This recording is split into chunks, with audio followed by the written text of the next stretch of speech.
8월 9일 아침 묵상 시간입니다. 우리 하나님만이 우리의 삶을 지키시고 또 보호하시고 열매 맺게 하시는 분이심을 말씀을 통해 확인하고 우리 그 하나님을 더욱 신뢰하고 의지할 수 있는 은혜가 충만히 임하는 시간이 되기를 간절히 소망합니다.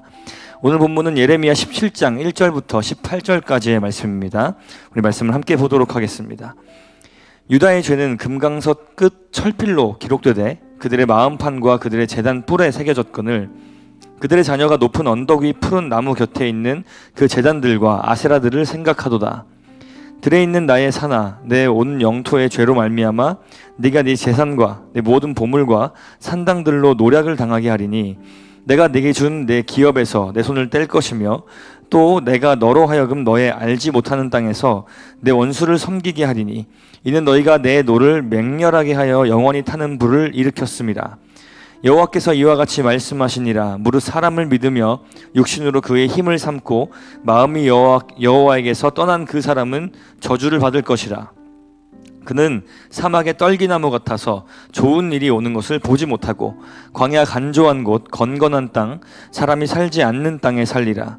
그러나 무릇 여호와를 의지하며 여호와를 의뢰하는 그 사람은 복을 받을 것이라.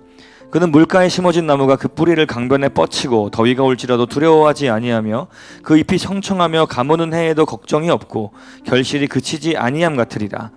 만물보다 거짓되고 심히 부패한 것은 마음이라.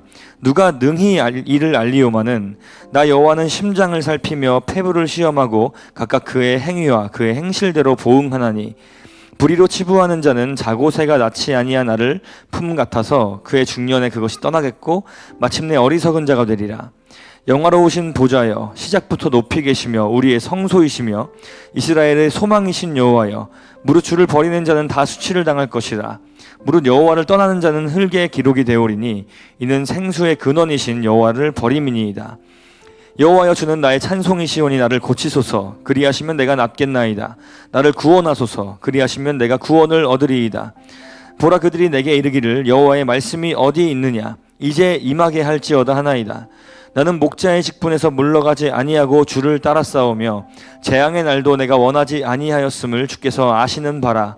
내 입술에서 나온 것이 주의 목전에 있나이다. 주는 내게 두려움이 되지 마옵소서. 재앙의 날에 주는 나의 피난처시니이다. 나를 박해하는 자로 치욕을 당하게 하시고 나로 치욕을 당하게 마옵소서. 그들은 놀라게 하시고 나는 놀라게 하지 마옵소서.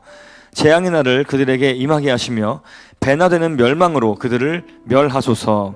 아멘. 오늘 본문에서는 유다의 죄가 누구도 지울 수 없을 만큼 깊고 또 짙게 새겨져 있음을 하나의 비유를 통해서 설명하고 있습니다. 철로 된 필기구인데 그 끝이 금강석 즉 다이아몬드로 가공된 철필로 그들의 마음판 그리고 그들의 제단 뿔에 새겨졌다고 이야기합니다. 이 다이아몬드 촉을 가지고 써야만 하는 그런 수준의 판이었다면 그 판은 일반적인 판이 아니라 굉장히 단단한 판일 것입니다. 그리고 그 판에 철필로 새겨진 기록들은 새기기가 쉽지 않았을 만큼 지우기도 쉽지 않다. 이제 이런 식으로 비유를 하고 있는 것이죠. 유다의 죄가 그렇게 지울 수 없을 정도로 깊이 새겨져 있다라는 이야기입니다. 그 죄가 어디에 새겨져 있습니까? 마음판에 새겨져 있습니다.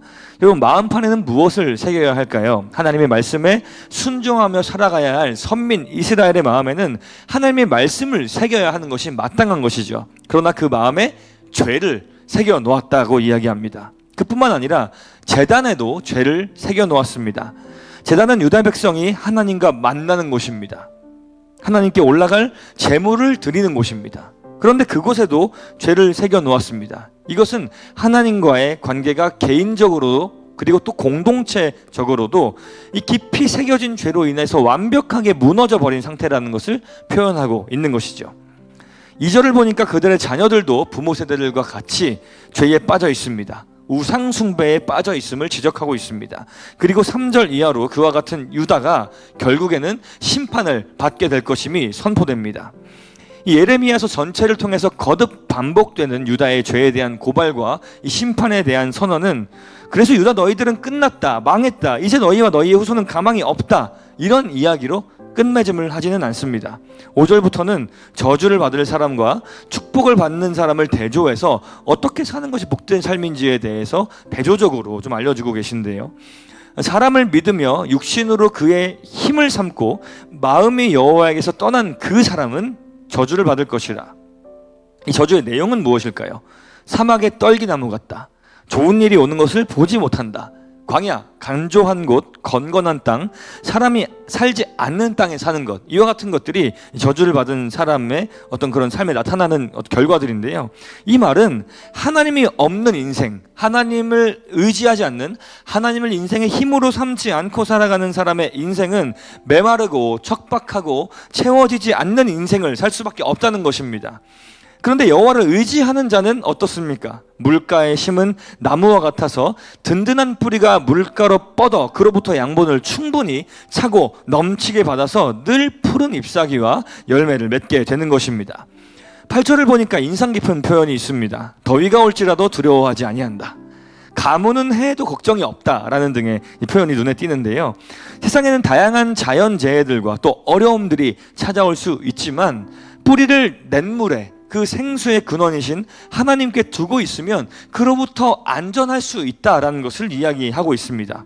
열매를 맺을 수 있는 삶을 살 수 있는 것이죠. 축복을 받는 사람들의 삶이 어떠한가를 잘 표현한 시가 하나 있습니다. 오늘의 본문의 이 묘사와 굉장히 비슷한 또 묘사를 하고 있는 그 시편 1편을 제가 좀 천천히 쉬운 성경 번역으로 읽어드리도록 하겠습니다.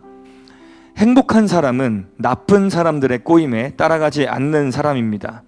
행복한 사람은 죄인들이 가는 길에 함께 서지 않으며 빈정대는 사람들과 함께 자리에 앉지 않는 사람입니다.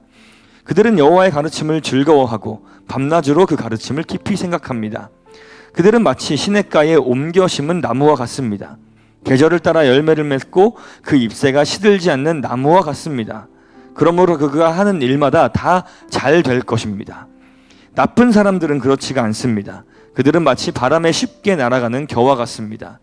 그러므로 나쁜 사람들은 하나님께서 내리시는 벌을 견뎌낼 수가 없을 것입니다. 죄인들은 착한 사람들과 함께 있을 수 없습니다. 착한 사람들이 가는 길은 여호와께서 보살펴 주시지만 악한 사람들이 가는 길은 결국 멸망할 것입니다. 거의 동일한 구조의 내용을 동일하게 다루고 있는 이 시와 오늘의 본문 말씀은 되게 쉬운 예를 가지고 명확하고 간결하게 복을 받을 수 있는 사람, 복을 받기 위해서 어떻게 살아야 하는지를 제안합니다. 그것은 사실 아주 간단합니다. 모든 것을 충만하게 채우시는 분, 인간으로서 심령의 안정을 누릴 수 있는 그 삶을 살 수 있게끔 하시는 유일한 분은 바로 하나님이시다라는 그 사실을 믿고 말씀에 귀를 기울이며 사는 삶, 그 삶이 복된 삶인 것이죠. 12절과 13절을 보면 영화로우신 보좌여 시작부터 높이 계시며 우리의 성소이시며 이스라엘의 소망이신 여호와라고 우리가 믿고 의지할 분 하나님이 누구이신지를 소개하고 있습니다. 하나님은 온 세상을 시작하신 만물의 창조주이십니다. 그리고 모든 생명의 근원이 되십니다. 이것을 오늘 본문은 생수의 근원이라고 표현하고 있는데요. 유다가 광야, 간조한 곳, 건건한 땅에 이제 살게 될 것이다 라고 앞서 이제 표현했던 이유는 바로 이 생수의 근원, 땅을 촉촉하게 적시시는 풍성한 열매를 맺게 하시는 그 근원 되시는 하나님을 버렸기 때문이라는 것이죠. 자, 그러므로 여러분, 하나님이 누구이신지를 올바로 알고 그분을 찾는 사람은 복을 받게 되는 것이죠. 하나님이 누구이신지를 알면 사실 그분을 찾지 않고 의지하지 않고 살아갈 수는 없는 것입니다. 우리는 선지자의 선포, 성경의 증언에 귀를 기울여야 합니다. 하나님이 우리의 창조주이시기에 우리가 존재할 수 있고 하나님이 우리의 생명을 유지해 주시는 생수의 근원이시기에 우리가 살아갈 수 있고 그분이 전능하신 분이시기에 그분을 의지하면 우리를 얽매고 괴롭히는 외부의 적으로부터 보호받을 수 있는 것입니다. 그러므로 오늘도 우리 모두 우리의 삶의 근원이 되시는 하나님을 진심으로 믿고 의지함으로 시냇가에 심은 나무와 같이 한없는 생명을 공급받고 하나님께서 맺게 하시는 복된 열매, 아름다운 열매를 맺고 살아갈 수 있는 삶이 될 수 있기를 간절히 소망합니다. 하나님을 의지하는 오늘 하루가 될 수 있기를 간절히 소망합니다. 우리 함께 기도하겠습니다. 살아계신 하나님, 우리의 생명의 근원이 되시는, 우리의 삶의 열매를 맺게 하시는 뜨거운 태양과 폭풍우 같은 다양한 그 위협들 속에서 우리를 지키시는 하나님을 신뢰합니다. 유다가 하나님을 버려서 건조한 광야와 같은 처지에 놓여서 결국엔 멸망으로 향하게 된 것을 우리가 기억하게 하시고, 하나님 안에서 풍성하고 열매 맺는 삶을 살 수 있도록 주님을 향한 믿음과 신뢰를 오늘 우리에게 충만하게 더하여 주옵소서. 감사드리며 예수님의 이름으로 기도합니다. 아멘.